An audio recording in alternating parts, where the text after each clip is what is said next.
What if your family's history wasn't what you thought it was? I just unearthed my ancestor's journal, a seemingly ordinary book that quickly turned into a chilling puzzle. The entries within aren't just old tales.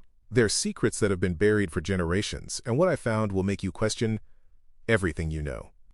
And as you listen to this story, don't forget to subscribe to the channel. Eve just started, and new, intriguing, atmospheric stories will be released here every day. Click subscribe so you don't miss anything interesting. And now, let's begin.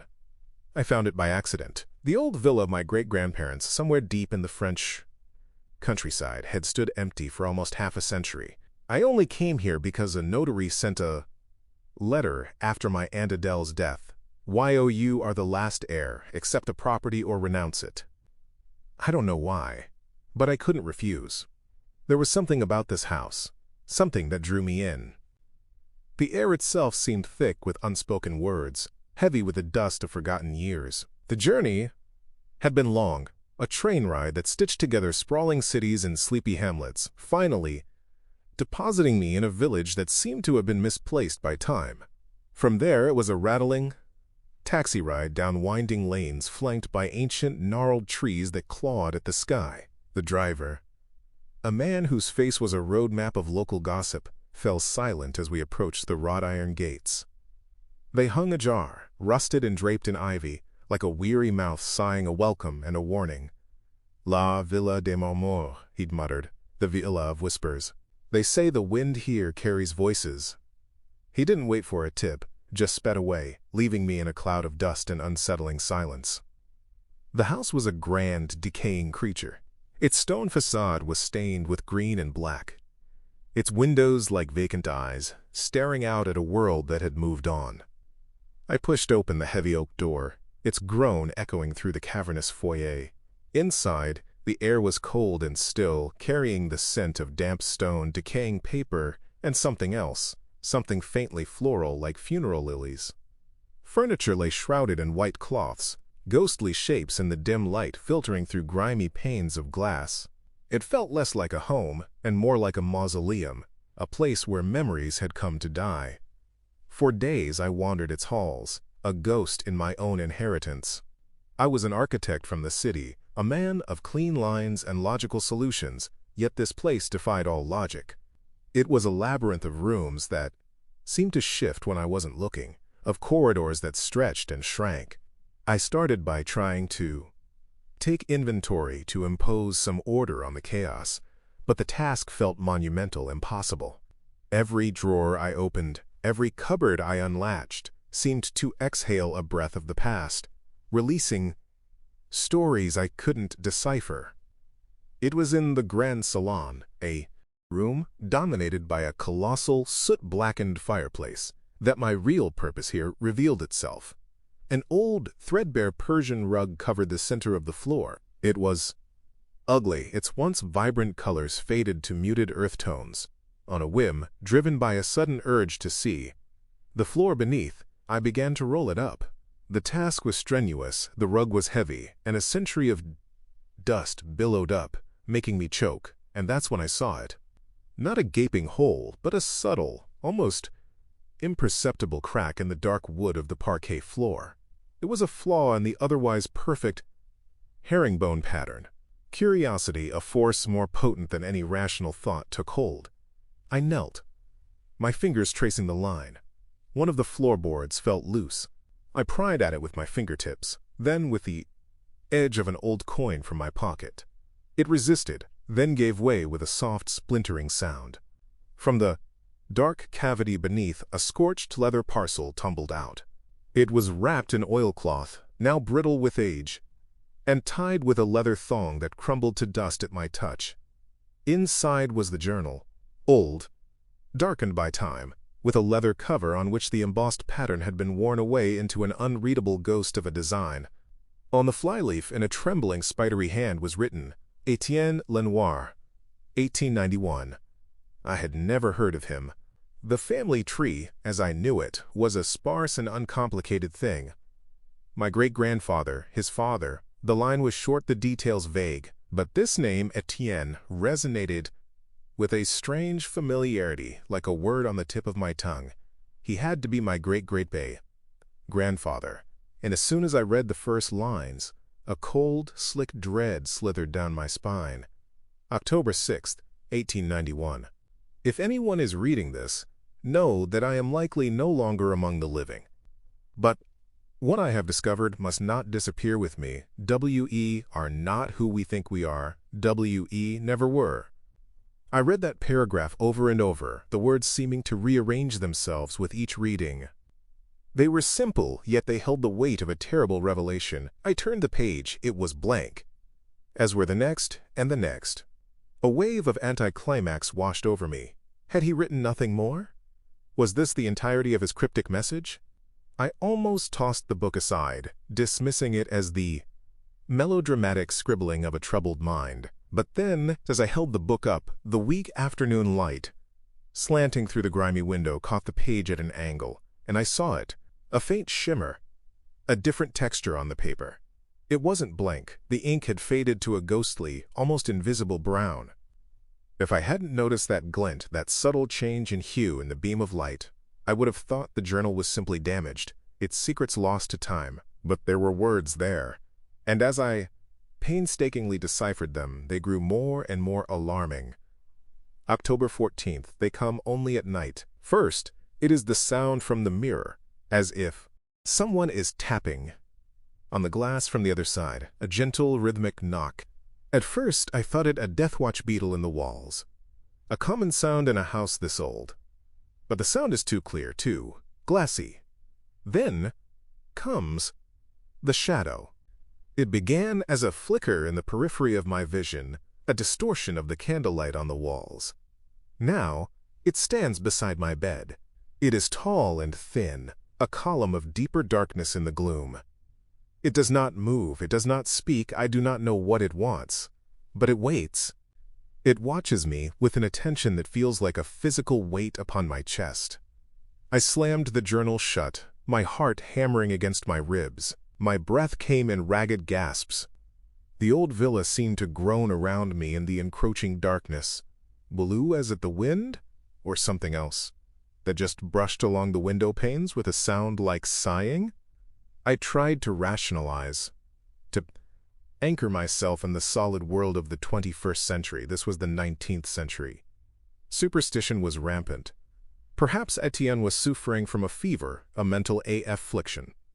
The human mind, under duress, could conjure all sorts of horrors. But something in the writing, the precise, lucid tone, the careful choice of words, felt chillingly real. This wasn't the rambling of a madman. It was the testimony of a witness. The next day, I continued my reluctant archaeology of the house, driven by a need to either prove or disprove the journal's claims. In a dusty, forgotten secretary desk in the study, its drawers filled with dried-up inkwells and brittle receipts, I found an old photograph, a daguerreotype, a group portrait. 9 people standing on the steps of this very villa. Their faces were stern, their eyes fixed on the camera with an unnerving intensity. They were dressed in their Sunday best, yet there was no joy in their expressions. It looked more like a firing squad than a family gathering. I recognized the facade of the house, the very steps I walked up and down each day. On the back, in the same spidery script as the journal, was a caption, October 1891. Saturday. Before the ritual. Ritual? What ritual? The word hung in the air, charged with menace. I looked closer at the faces in the photograph. 8 men and 1 woman. One of them, a man with a sharp beard and haunted eyes, must have been Etienne. He stood slightly apart from the others, his posture stiff, his gaze directed, not at the camera, but slightly to the side, as if looking at something beyond the frame, something that terrified him. I knew then that I couldn't do this alone. I needed context, history. I decided to take the journal to the local archivist. The village was a short, unnerving walk away. The path was overgrown, and the trees seemed to lean in, their branches like skeletal fingers. The village itself was a cluster of stone houses, huddled around a crumbling church. It was quiet, too quiet. The few people I saw on the street watched me with a closed, wary curiosity, their eyes following me until I was out of sight. It was the gaze of a community that keeps its secrets locked tight. Madame Tussaud, the archivist, was a tiny bird-like woman who seemed as ancient as the dusty records she curated. Her office was a cramped room in the back of the mairie, smelling of parchment and beeswax. She knew every family within a 50-kilometer radius, their histories, their scandals, their tragedies. When she saw the name Lenoir on the journal's flyleaf, the blood drained from her face. Her hand, which had been reaching for the book, recoiled as if from a hot iron. Then, with a sharp, decisive movement, she slammed the journal shut. "This should not have survived," she whispered, her voice a dry rustle of leaves. Their line was erased. "Officially." "What do you mean, erased?" I demanded, my voice louder than I intended. "Forgetting," she said, her eyes darting towards the door. "It was a pact, a contract of oblivion." It took all my persuasive power to get her to speak further. She only agreed after we had locked the office door, and she had drawn the heavy velvet curtains, plunging the room into a dusty twilight. "In 1891, she began, her voice barely audible, 9 people vanished from that valley, from your house, without a trace. The Sûreté was called from Paris. They found nothing, no signs of struggle, no bodies, no clues. Only circles, drawn in chalk on the floor of the Grand Salon, and strange symbols, like a language no one had ever seen. One man, a farmer who lived on the next hill, told the police a bizarre story. He said that on that Saturday night, he saw the light from the villa's windows collapse. That was his word. Not go out, but fold inward, as if the house had swallowed its own light. In the morning there was only emptiness, no one, not a single trace. The official report concluded they had simply left, perhaps for America. But the people here, they knew better. They sealed the story away. They agreed to forget the Lenoir and the others. They believed that to speak of it was to risk calling it back. That night, back in the oppressive silence of the villa, I read the rest of the journal. The faded words seemed to burn themselves into my mind. October 18th, I cannot tell them, they are already chosen, W.E. all are. Each family in this valley had its night. W.E. are the last. It is said that blood opens the door, marovo lacum, a sacrifice. But I have seen the truth in the reflections. It is not blood they require, but memory. They come for those who know. To remember is to invite them. To know their nature is to become a beacon in the dark. October 19th. Yesterday, in a fit of terror, I destroyed the mirrors, smashed the great pier glass in the hall, the gilded mirror in the salon, the silvered looking glass in the master bedroom. I shattered them all, sweeping the glittering shards into a sack and burying it deep in the woods. But I missed one. A small one, a pocket mirror, a gift from my late wife, tucked away in the lining of my winter coat. I did not know. Now, she sees me from there. The shadow is no longer just a shape in the room. It has a face now. A woman's face, pale and sorrowful, trapped behind the tiny pane of glass. It is not the shadow's true face, I think, but a mask it wears, the memory it has stolen. It watches me, and I feel my own thoughts beginning to unravel. October 20th. The others are excited. They speak of reunion, of returning, quote, home. They believe they are ascending, joining with ancestors who have crossed over. They are fools. They are walking into a trap as old as starlight. This is not a homecoming. It is a harvest. The chalk circles are not a doorway. They are a focusing lens. The house is the altar, and we are the offering. I spent a month living in that villa, a prisoner of my own inheritance. The initial fear had subsided, replaced by a cold, obsessive determination. Every evening I would study every inch of the floors, the walls, the attic, the cellar, searching for, I didn't know what. A clue, an answer, a way to break the spell of the past. The house itself seemed to be changing around me, or perhaps it was changing me. Clocks began to run slow, then sometimes, for a few terrifying minutes, backward, The air grew colder, and the mirrors. I hadn't destroyed them, but they had begun to behave strangely. Their surfaces would fog over for no reason, even in a warm room, the condensation forming from the inside. Sometimes I would catch a glimpse of my reflection, and it would be delayed, my image blinking a fraction of a second after I did. It was a subtle, maddening dislocation of reality. And then one day I found it. In the cellar, a place I had avoided because of the thick, cloying smell of damp earth and rot. Behind a stack of crumbling wine racks, I noticed the stone wall was different. One section was made of newer, smoother bricks. I pushed against it, and a section of the wall swung inward, revealing a dark, narrow niche. When I opened it, I heard a sound. A faint, sibilant whisper, like someone speaking from a very distant room. But there was nothing in the niche, except for a mirror. It was small, no bigger than my hand, with an ornate silver frame, tarnished black with age. It was the pocket mirror from Etienne's journal. As I reached for it, the whispering grew louder, coalescing into words I couldn't understand, a language of sharp edges and liquid sounds. You should not have touched it. The voice was directly behind me, clear, calm, and utterly real. I spun around, my heart seizing in my chest. A young man stood in the cellar doorway, silhouetted. Against the light from the hall, he was slender, with startlingly green eyes and a shock of dark hair. He couldn't have been much older than me. "Who are you?" I stammered, my hand still outstretched towards the mirror. "My name is Louis," he said, stepping into the dim light. "I am a descendant of the one who did not enter the house that night, the only one who survived." He looked from my face to the mirror in the niche, and a look of profound weariness crossed his features.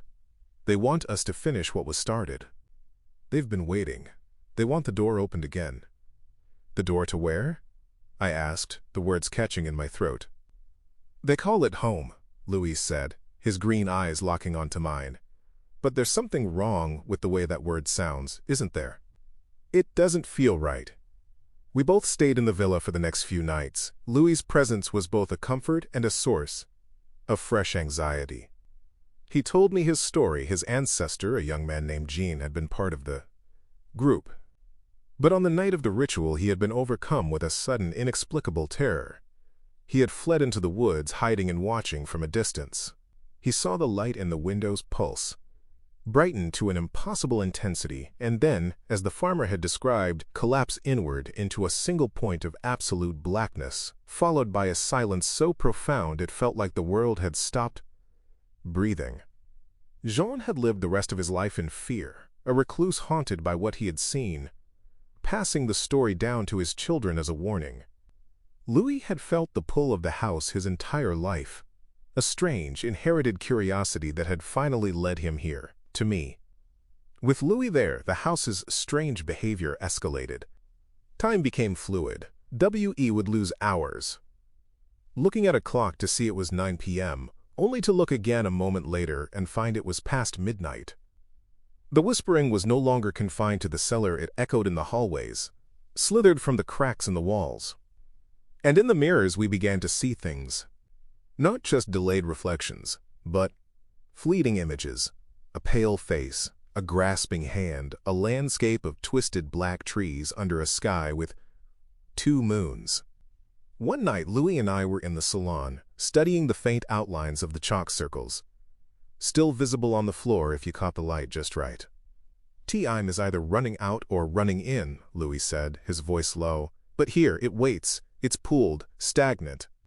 And if we don't stop this, if we don't close whatever they opened, someone else will come, someone who wants to open the door all the way." I left the villa a few days later. We had done what we could. Following a passage in the journal that spoke of unmaking with unseeing, we took the small mirror from the cellar, wrapped it in black cloth, and encased it in a box filled with salt and iron shavings. W.E. buried it deep in the earth, miles from the house, under the roots of an ancient oak. The whispers in the house ceased. The clocks returned to their normal, steady ticking. The oppressive weight in the air lifted. But I knew It wasn't over. It was a pause, not an end. The journal, however, I kept. It sits on my desk now, a constant, silent reminder. And sometimes, late at night when the city outside is quiet, it falls open by itself, always to the last, desperate entry. October 22nd. I could not stop them. But perhaps you can. Do not look in the mirror, listen to the silence. And do not forget that a home is not always a place. And the truth is not always a salvation. You've listened to this story, but what do you think? What is this door? W is my ancestor part of a cult trying to achieve immortality? Or was he a victim of something far stranger? And what about Louis? W, is he truly an ally or part of a more intricate design? W, write your thoughts and theories in the comments below. I read every single